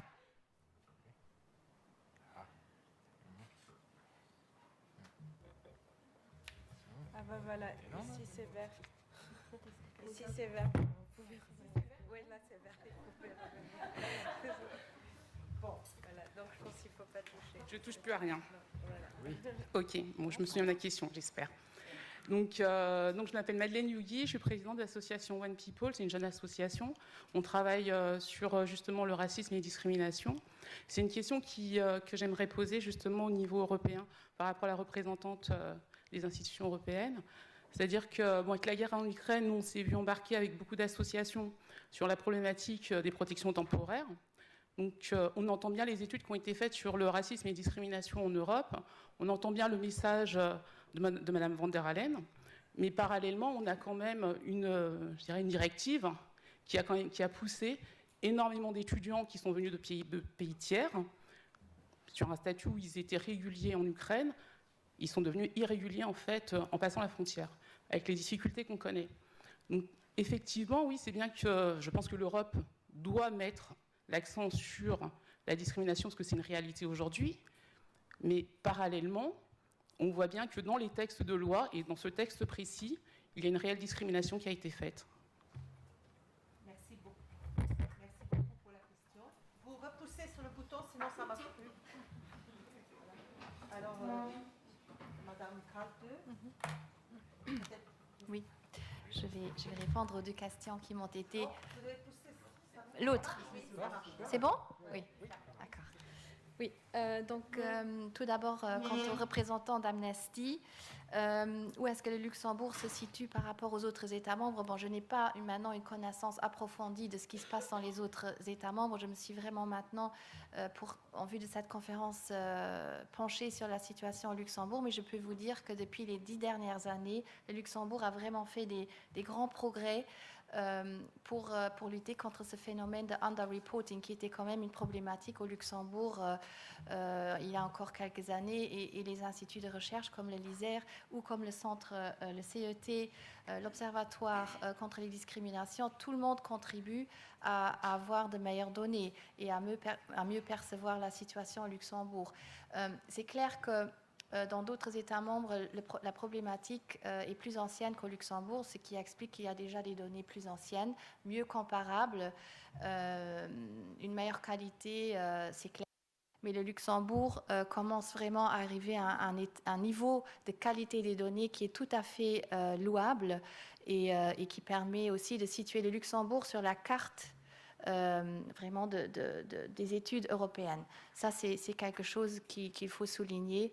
Donc, on est au Luxembourg vraiment sur la bonne voie. C'est clair. Quant à la deuxième question, merci beaucoup pour cette remarque oui, qui interpelle. Vous savez que le dossier migration et asile est un des plus compliqués au niveau de l'Union européenne. Il n'y a pas encore l'accord entre tous les États membres en ce qui concerne cette politique d'asile et d'immigration, ce qui est très regrettable. La Commission est la première à regretter cela. On touche des compétences nationales. La directive accordant la protection temporaire a été activée, vous l'avez dit, c'est vrai, dans le cadre de la guerre contre l'Ukraine. C'est quelque chose qui existait déjà avant, mais qui a pu être activé maintenant, récemment.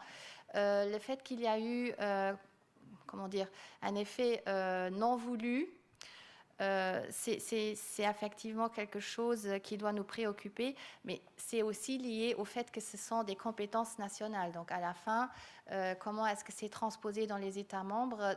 Souvent, ça peut générer des effets non voulus. Mais c'est quelque chose que la Commission regarde de près et croyez-moi, elle est vraiment, vraiment engagée pour que les gens qui choisissent l'Europe comme pays où ils veulent se réfugier soit une terre d'accueil qui offre les meilleures conditions possibles aux réfugiés. Croyez-le-moi.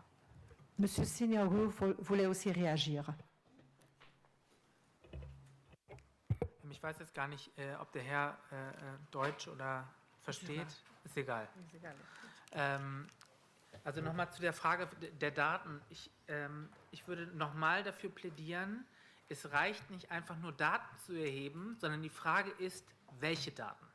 Und auf was für einer theoretischen Basis stehen diese Daten? Ich hatte ja eingangs erwähnt, einfach nur Daten zu haben, um die Einstellungen der Menschen in irgendwelchen europäischen Ländern miteinander zu vergleichen, würde zu was führen?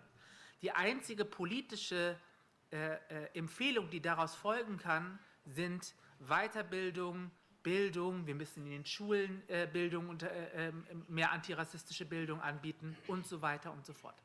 That's it. Das ist das, was Sie bei diesen Daten bekommen. Deswegen würde ich sagen, es braucht andere Daten. Wir brauchen Daten zu der Sozialstruktur. Wie hängt Rassismus mit Armut zusammen? Wie hängt Rassismus mit dem Zugang ins ins Gesundheitssystem zusammen? Wie hängen internationale Verträge in Bezug auf Wirtschaftsbeziehungen und so weiter und so fort? Wie hängen diese Dinge zusammen miteinander? Das heißt, ich brauche einen adäquaten Rassismusbegriff. So, und wenn ich den habe, dann weiß ich, dass zum Beispiel die Grenzpolitik der EU stark gesteuert ist. Die kann ich gar nicht verstehen, wenn ich nicht verstehe, wie Rassismus funktioniert. Ich kann Moria nicht verstehen, wenn ich nicht verstehe, wie Rassismus funktioniert. Ich verstehe auch die Migration aus der Ukraine nicht, wenn ich nicht weiß, dass die Massenzustromsrichtlinie bei den Ukrainern gezogen wurde, bei den Syrern nicht. Woran liegt es eigentlich? Das heißt, nochmal, wir müssten uns in Europa darüber verständigen, was wir unter Rassismus verstehen. Und erst dann können wir Daten erheben, die, wenn man es wirklich ernst meint mit Rassismus, mehr sind als nur, wir müssen die Repräsentation erhöhen, wir müssen Diversity-Programme machen. Ja, also es gibt ein Diversity-Washing, was mit diesen Daten betrieben wird. Und nochmal, wenn das eine Strukturfrage ist, brauche ich Strukturdaten.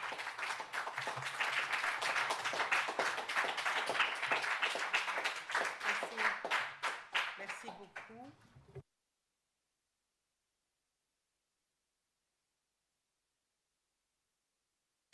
Ça marche, oui. D'autres questions? Donc, posez peut-être comme ça, je peux les regrouper, ce serait bien. Antonia? Oui. Micro, pardon. En fait, je m'appelle Antonia Ganetto, je suis la représentante de FINCAPE, donc une association afroféministe. Et je voulais simplement dire que c'est une remarque, ou plutôt un soulagement. Je voulais dire que le rapport que vous avez présenté, monsieur, correspond tout à fait à nos désirs, nos besoins, notre perception du racisme et du problème qui est relevé lorsque nous voyons le travail qui a été déjà fait ici au Luxembourg, qui est très louable, mais qui ne prend pas en compte ce que vous venez de souligner. Il faut une définition du racisme et il ne suffit pas justement d'augmenter la représentativité, d'apporter un plus en ce qui concerne l'éducation. On s'y attelle, on le fait. Mais vous avez très bien raison de dire qu'il faut vraiment considérer le racisme en tant que phénomène structurel et analyser nos lois. Voilà. Je voulais simplement vous remercier parce qu'en entendant ce que vous avez présenté, pour moi, c'était comme un poids qui c'est en fait, on a besoin. Ce dont on a besoin, c'est un rapport comme vous l'avez fait pour le Luxembourg. Voilà. Merci. Il y avait également la demande de parole. Oui. Ça marche? Oui. Merci. Je m'appelle Eduarde Macedo. Je suis actuellement conseillère communale à la ville de Luxembourg. Je suis aussi une ancienne de l'Union européenne, fraîchement retraitée. Donc, merci de votre présence. Et j'ai deux questions. Deux problèmes, deux questions qui me tracassent. D'une part, il y a donc les groupes qui sont plus discriminés. Donc, il y a les Portugais, il y a les musulmans, il y a les Africains. Parfois, j'ai l'impression qu'on part des poires et des pommes. Être musulman, ce n'est pas une origine ethnico-raciale, etc. Et je voulais savoir comment vous considérez, vous tous qui travaillez dans ce domaine, la fameuse intersectionnalité, parce qu'il y a bel et bien des Portugais qui sont noirs et qui sont musulmans. Comment ça se... Une autre question qui me préoccupe énormément, c'est précisément la question de la collecte des données. Puisque ce n'est pas uniquement le problème ou les difficultés posées par le règlement concernant la protection des données personnelles. C'est parce que, précisément, il y a eu pendant très longtemps cette peur dont parlait la présidente Ursula von der Leyen de parler de racisme. On ne parle pas de race, on ne va pas chercher des informations concernant la race ou la religion de Madame X, Y et Z. Et donc, comment est-ce qu'on va faire évoluer les choses pour qu'on puisse récolter les données dont vous, monsieur, avez besoin pour établir les rapports entre racisme et pauvreté et voilà tous les domaines dont vous parliez tout à l'heure. Comment est-ce qu'on peut faire évoluer les choses de façon à ce qu'on puisse collecter les données qui sont nécessaires. Merci beaucoup. Je propose que donc peut-être Michel, tu répondes. Essayons également de réagir aux reproches qui a été émis en ce qui concerne le rapport et les questions sociales qui se cachent également. Donc la question d'intersectionnalité et également des questions sociales. Donc, merci pour votre question. La question d'intersectionnalité, en fait, il y a une multiplicité des catégories qui sont exposées au même problème. Et pour les étudier, il faut avoir suffisamment de personnes pour pouvoir suivre ce qui se passe à l'intérieur de chaque sous-groupe ou bien à chaque intersection de groupe. Donc, ici, dans l'enquête que nous avons faite au Luxembourg, on avait ciblé 15 000 individus. Il n'y a que 3 000 qui ont répondu, environ 3 000 qui ont répondu. Et si vous commencez à construire des intersections avec ces 3 000 individus, vous allez vous retrouver avec des groupes où il y a une personne. Et sur un échantillon de 3 000, vous avez un groupe où il y a une personne. Il est difficile de faire le type de travail que nous sommes en train de faire. Qu'est-ce que je voudrais dire? C'est pour revenir sur votre point sur les difficultés de la collecte des données et la question aussi de la participation aux enquêtes. Ici, nous avons interrogé 15 000, on a eu 30 000 répondants. Le taux de réponse est assez faible. Donc, il faut commencer à travailler là-dessus. Si les gens ne répondent pas aux questions lorsqu'on les sollicite à participer aux enquêtes, il sera difficile par la suite d'étudier le problème. La même question se pose pour la discrimination. On nous disait tout à l'heure qu'il y a 90% de personnes qui se sentent discriminées ne déclarent pas. Si on n'a pas l'information sur les déclarations, qu'est-ce qu'on va faire par la suite? Donc il y a ces questions de sous-déclaration, d'invisibilité des phénomènes qui rendent l'étude par elle-même difficile parce que les phénomènes sont souvent invisibles. Vous êtes victime, vous ne déclarez pas, qu'est-ce qu'on peut bien faire pour savoir? Donc, la question de l'intersectionnalité, dans la difficulté de l'étudier de façon quantitative telle que nous l'avons faite, c'est une difficulté d'avoir suffisamment de personnes que l'on observe pour pouvoir faire des analyses. Il y a d'autres approches qui nous permettent de le faire. Celles-là, notamment les approches qualitatives et les interviews structurées, celles-là, nous ne l'avons pas faites au cours de cette enquête, mais il y a un volet que le CEFIS est d'ailleurs en train de faire, qui est en train d'interroger les victimes et les victimes de différentes catégories. La difficulté aussi, lorsqu'on rentre dans l'intersectionnalité, c'est jusqu'à combien de groupes on s'arrête. Parce que pour faire une étude, à un moment donné, il faut définir le périmètre. Donc, le CEFIS est en train de poursuivre l'analyse avec les victimes, où on fait des enquêtes, des interviews assez... quel est le mot qu'ils utilisent? Donc, on interroge les victimes même, et à partir de là, ils pourront reconstituer une histoire. Et il y a d'autres sessions de ces conférences qui seront animées par le CEFIS. Je pense celle de novembre, de décembre et de janvier. Ils pourront peut-être déjà à ces occasions-là revenir sur ces aspects que de façon quantitative on ne peut pas mesurer, mais que de façon qualitative on peut explorer. Je voudrais ici renchérir sur la question toujours sur la question de la collecte des données. L'option qu'au LISER on a choisie pour définir les groupes, on a laissé les gens s'auto-identifier. Donc, on n'a pas assigné, on n'a pas dit tel est noir, tel est blanc, tel est... On a demandé aux personnes comment vous identifiez-vous. Et sur la base de ça, les gens ont proposé un ensemble de catégories. Et ce sont des catégories que nous avons utilisées pour... On peut faire mieux que ça, mais jusqu'à présent, ça reste une des approches que nous avons choisies. Et la difficulté de cette approche, c'est que la façon par laquelle vous vous identifiez est souvent différente de celle par laquelle les autres vous identifient, vous. Et là, on rentre dans quelque chose qui devient assez difficile à étudier, mais... les gens y travaillent, mon collègue m'a dit qu'ils sont en Allemagne, ils essaient de faire quelque chose là-dessus, peut-être qu'il reviendra sur l'expérience. Et la question sur le racisme structurel. Donc, C'est une question que nous n'avons pas abordée dans cette enquête. On n'a pas fait l'autopsie d'une structure pour voir ce qui se passe à l'intérieur des structures. Ça peut être quelque chose considéré dans une deuxième phase. Et n'oublions pas aussi que ce que nous avons étudié, ce sont les perceptions. On n'a pas élicité le racisme en lui-même, qui est aussi, il y a des démarches, il y a des méthodes pour le faire, qui coûtent cher, qui demandent la participation des gens. Mais il faut dire qu'on est aussi conscient de la limite de ce qu'on est en train de faire et on sait comment l'améliorer pour autant qu'il y ait de l'adhésion et de la participation des uns et des autres. C'est ce que je peux dire pour ces deux éléments. Il y avait Mme Calteux et également M. Siniagoulou qui voulaient réagir. Je vais vous laisser la parole, Mme Calteux. D'abord, je laisse M. Siniagoulou. Zu der Frage, welche Daten brauchen wir eigentlich? Michelle hat es gerade noch mal gesagt, also es gibt ein grundsätzliches Problem in der Rassismusforschung mit den Kategorien, mit denen wir arbeiten, weil wir die rassistischen Kategorien reproduzieren. Das ist das, wenn wir die Leute fragen, sind sie jetzt Muslim, schwarz und so weiter und so fort, ja?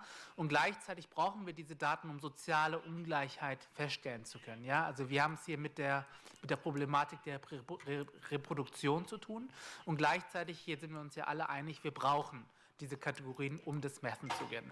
Was jetzt noch gar nicht zur Sprache kam, ist, wer hat eigentlich die Deutungshoheit, wenn diese Daten erhoben werden? Wem gehören die Daten? Wer ist an dieser Wissensproduktion beteiligt?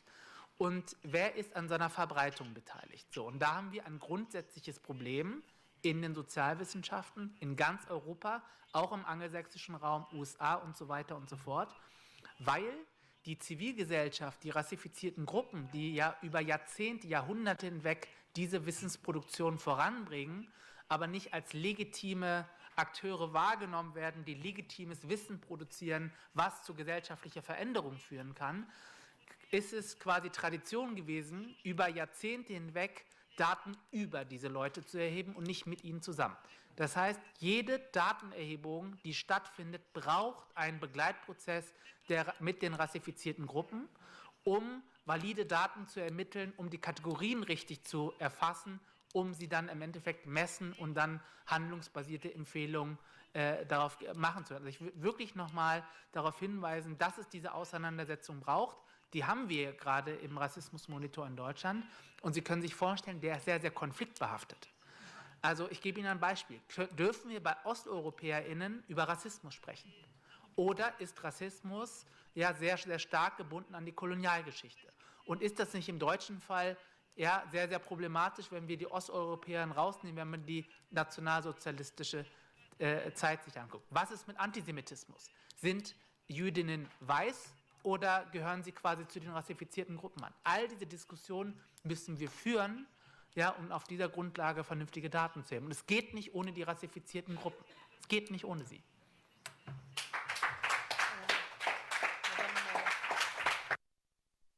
Madame Calteux. Oui, juste pour revenir aux questions reliées à l'intersectionnalité, j'aurais voulu préciser qu'il y a maintenant une commissaire qui est en charge spécifiquement de l'égalité, donc qui permet de travailler sur les différents volets de la discrimination, y compris le racisme, bien sûr, au sein de notre société. C'est Elena Dali. Donc c'est quand même, et on a eu la chance de la rencontrer lors d'une visite au Luxembourg. C'est une personne qui s'engage de manière très forte sur la lutte contre toutes les formes de discrimination, y compris le racisme, et qui œuvre en faveur du mainstreaming, donc pour faire en sorte que ces considérations fassent partie intégrante de tous les volets de notre politique, du decision making au sein de nos États membres. J'aimerais simplement souligner cette information. Merci pour cette précision. Monsieur Hurst.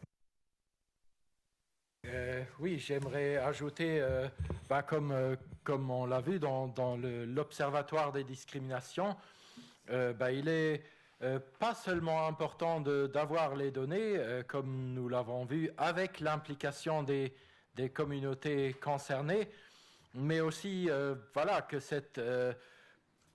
ces résultats soient suivis d'effets, parce que comme on l'a vu, 39% des victimes ont estimé que en fait, leur plainte ne servait pas à grand-chose.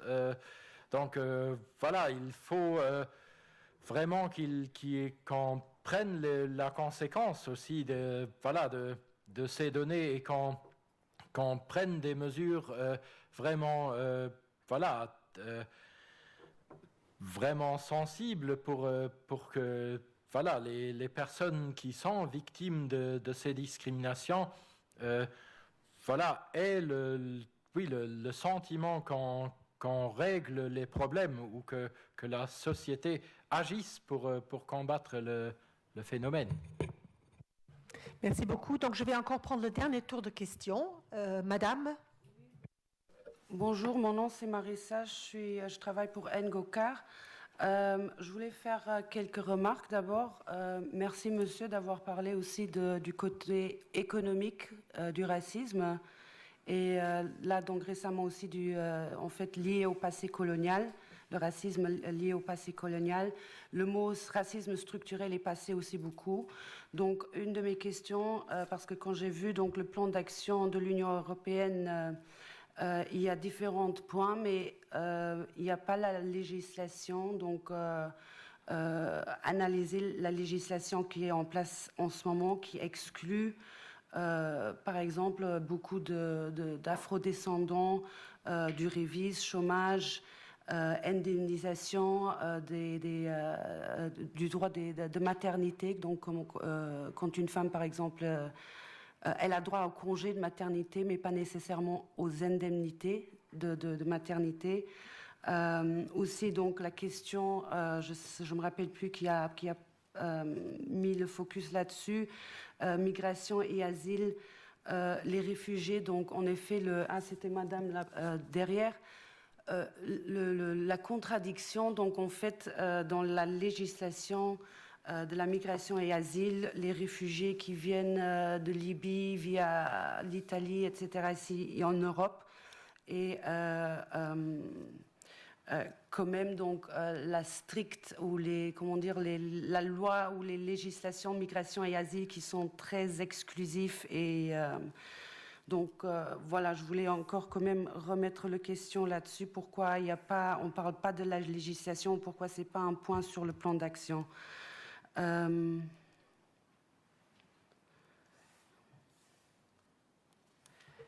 C'est ça la question? Non, la question, c'est une deuxième question. C'est monsieur avait parlé aussi, donc 99 de personnes qui ne portent pas de plainte et 40% qui disent que ça ne sert à rien. Donc j'aimerais bien aussi savoir, c'est aussi côté législation, comment on va protéger les gens qui osent parler du racisme et qui osent agir. Comment est-ce qu'on va éviter que si on en parle et si on dénonce le racisme, qu'il y a des conséquences existentielles? Monsieur avait parlé, je ne sais plus, il avait parlé, donc quand on parle du racisme avec les Blancs qui sont très sur la défensive, je pense en anglophone ou dans les mouvements anglophones, on parle de white guilt. Donc, oui, ma plus grande question, comment est-ce qu'on protège les gens qui vont dénoncer le racisme? Voilà, pas seulement le racisme, pardon, dans racisme comme discrimination, par exemple, dans la rue, mais des discriminations par des services sociaux, ministériels, etc., etc. Merci beaucoup. Est-ce qu'il y a encore une question? Sinon, on arrête là. Oui, là-bas. Voulez-vous bien être assez court? Je m'excuse parce qu'on n'a pas beaucoup de temps. Donc, poser assez directement et peut-être à qui vous voulez la poser. Oui, bonjour. Lauriane, je travaille juste chez Amazon, donc je ne suis pas journaliste. J'avais une question par rapport au monsieur qui a fait l'Observatoire national de la discrimination en Allemagne. Je n'ai pas le nom. Il a mentionné le racisme contre les Blancs. Et je voulais donc savoir qu'est-ce que c'était et c'était quoi, si vous aviez des observations par rapport à ça. Je crois qu'il y avait encore une question là, très rapide. Ma question, c'est directement au président du CET. Vu les nombres, donc les chiffres qu'on voit, pourquoi les personnes ne dénoncent pas donc, les discriminations. Quelles sont les stratégies qu'ils vont mettre en place pour changer cette situation? Bien. Alors, je propose que peut-être M. Wurst commence. Donc, vous avez en fait 2 questions, la dernière, et également celle, qu'est-ce que vous entendez, qu'est-ce qui est fait au Luxembourg pour protéger justement les gens victimes de racisme et quels sont leurs moyens d'agir? Pas seulement les victimes, pardon, mais aussi les témoins qui dénoncent. D'accord, merci. Vous avez raison de poser cette question, mais en fait, il existe une disposition dans la loi qui protège justement le fait de dénoncer une discrimination où voilà, aussi bien la victime que le témoin. Donc voilà, par exemple, un licenciement peut être révoqué si c'est au sein d'une entreprise que la discrimination a eu lieu. Donc, ce que nous faisons pour justement que plus de personnes dénoncent des discriminations, c'est ce que j'ai dit tout à l'heure. Il faut que voilà, le législateur aussi prenne la mesure très, très au sérieux, en fait, que le législateur nous donne les moyens d'agir, de soutenir les victimes, parce qu'actuellement, nous n'avons pas cette possibilité d'accompagner les victimes en justice. Bien souvent, quand il s'agit d'aller en justice, ce sont les victimes qui sont laissées à elles seules. Nous, on ne peut que les orienter. On peut éventuellement faire une médiation avec la partie dite adverse, mais quand effectivement il s'agit d'aller en justice, à faire valoir ses droits, la législation, pour l'instant, ne nous donne pas les moyens. Donc, il faut vraiment qu'on ait ces moyens d'aller en justice. Justement, donc, comme je vous ai dit, oui, nous faisons de la sensibilisation, des spots publicitaires aussi. Donc, c'est aussi beaucoup par le bouche à oreille que cela fonctionne. Et je pense des manifestations comme aujourd'hui contribuent à faire connaître le CET. Donc, voilà, c'est ce que nous faisons pour l'heure actuelle. Merci. Mais pardon, même si je connais le CET, je ne vais pas venir chez vous, puisque vous ne pouvez rien faire, si j'ai bien compris. Désolée de le dire, mais... Oui, c'est bien le problème. Oui, c'est malheureusement... et nous continuons, nous continuons sans relâche à le dire, parce que dans notre rapport d'activité, vous pourrez le lire, on a une partie recommandations, et dans ces recommandations, nous répétons sans cesse que voilà, le CET doit être renforcé dans ses droits, comme c'est le cas en France, où par exemple, il y a eu des décisions de justice vraiment... Voilà, qui ont fait du bruit, entre guillemets. Et lorsqu'un CET ou un autre organe peut vraiment soutenir les victimes jusqu'au bout, là, les personnes discriminées viendront plus souvent chez un CET ou d'autres organes. Donc, ça va de pair, en fait. Et en plus, désolée de vous interrompre, mais... Avec les assistances judiciaires, pas tout le monde a droit aux assistances judiciaires. Donc, s'il n'y a pas d'aide, comment est-ce que les gens ils vont porter plainte? Comme on sait du rapport Being Black in Luxembourg, il y a une grande partie des gens d'afrodescendance qui vivent au-dessus du seuil de pauvreté.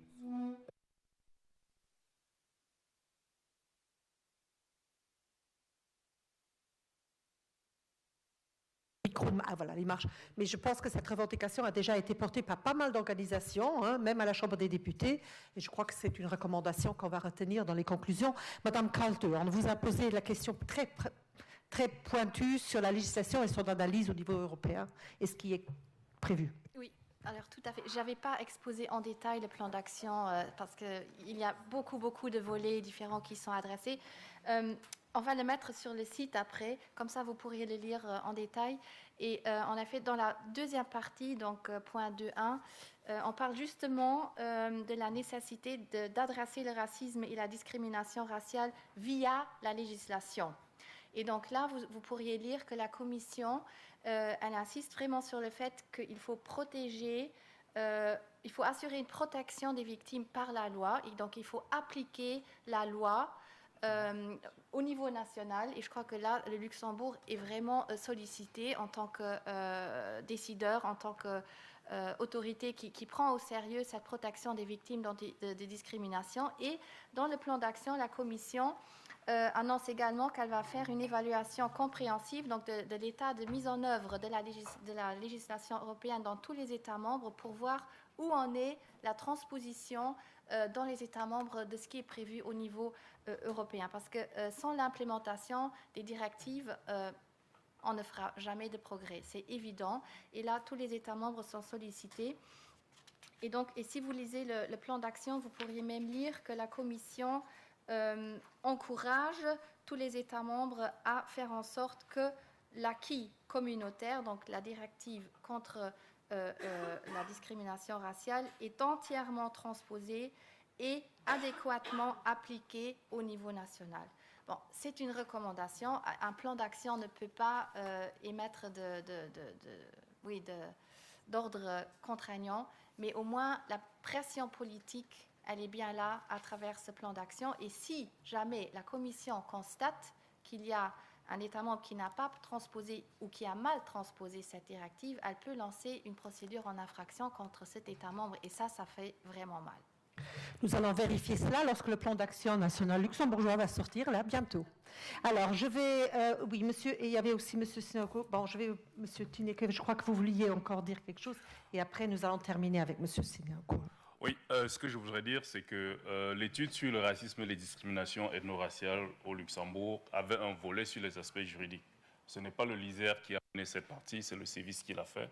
Je pense qu'une des choses ils en parleront sûrement mieux que moi, ils ont auditionné le dispositif législatif actuel, ils ont interrogé les différents acteurs, et sur la base de ça, ils ont ressorti les limites et les actions à envisager, je crois.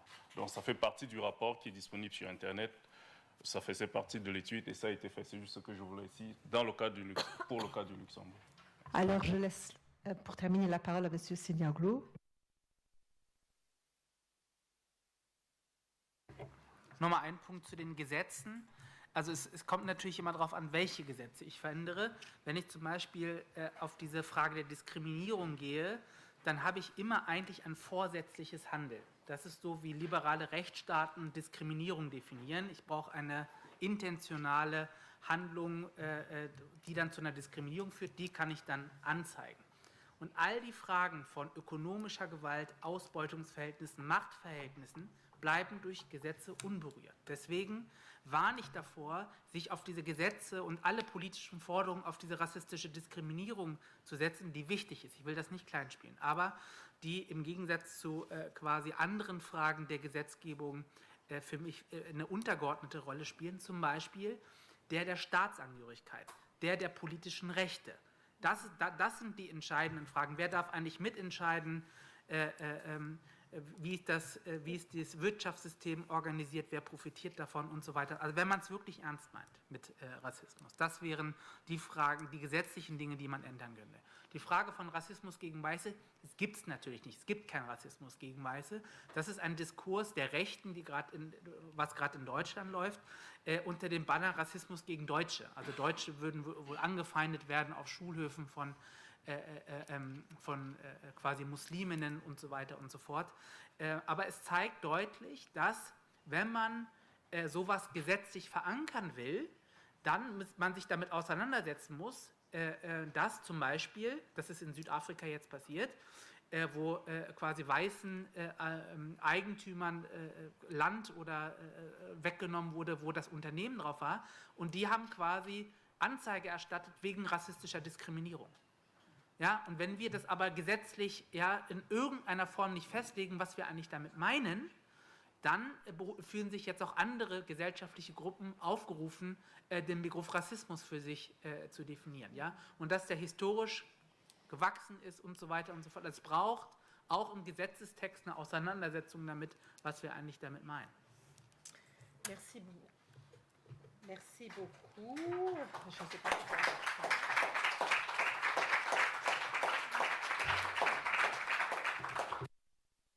Alors voilà, nous sommes arrivés à la fin. Juste en mot de conclusion, je voulais donc rappeler que dans la discussion, nous avons parlé beaucoup de la question du racisme structurel et des questions sociales qui sont liées, et également que pour faire de bonnes études, il faut un processus d'accompagnement et le faire avec les concernés, tout en sachant qu'il y a un potentiel de conflictuel derrière, et que également il est important de donner des réponses aux questions et aux attentes des gens, et je pense que nous allons attendre le plan d'action luxembourgeois, voir par exemple si les questions de discrimination et de racisme peuvent tomber sous un accompagnement, par exemple juridique gratuit. Ça pourrait être intéressant pour permettre justement aux gens de porter plainte et de ne pas dire que ça ne sert à rien. Et pour le reste, je vous rappelle que nous avons encore 2 autres conférences qui sont prévues. L'une exactement dans un mois, pratiquement, le 17 octobre, qui va parler, toujours à l'heure de midi, je pense que c'est toujours ici à la Chambre des salariés, sur discrimination ethno-raciale au Luxembourg, perception de la population. Je crois que c'est une suite, on l'a déjà évoqué, où nous allons plus aller dans les détails qualitatifs de la problématique. Et une 3e conférence qui aura lieu le 17 novembre, donc toujours le 17, et toujours ici, sur la visibilité et l'invisibilité du racisme, les dynamiques sociales et les processus psychosociaux, où là également nous allons voir plus en détail cet aspect des choses. Comme nous n'avons pas eu le temps de faire encore un Mentimeter, mais pour ceux qui ont encore un peu le temps, ils peuvent aller encore une fois sur le code et éventuellement nous donner leur impression. En fait, la question qui s'affiche, c'est: pouvez-vous caractériser quelle politique de lutte contre le racisme devrait être renforcée? Donner 3 réponses possibles sur toutes celles qui vous sont proposées. Ça nous permettra éventuellement, en vue du prochaine conférence, de mieux saisir les sensibilités du public ici présent. Et au nom des organisateurs, donc, qui sont le ministère de la Famille et de l'Intégration, le LISER et le CEFIS, je tiens à vous remercier d'avoir été présents. Et si vous avez encore faim, prenez des sandwichs, faisons quelque chose contre le gaspillage. Et voilà, je vous souhaite encore une très bonne journée. Merci aussi à tous les invités d'être venus.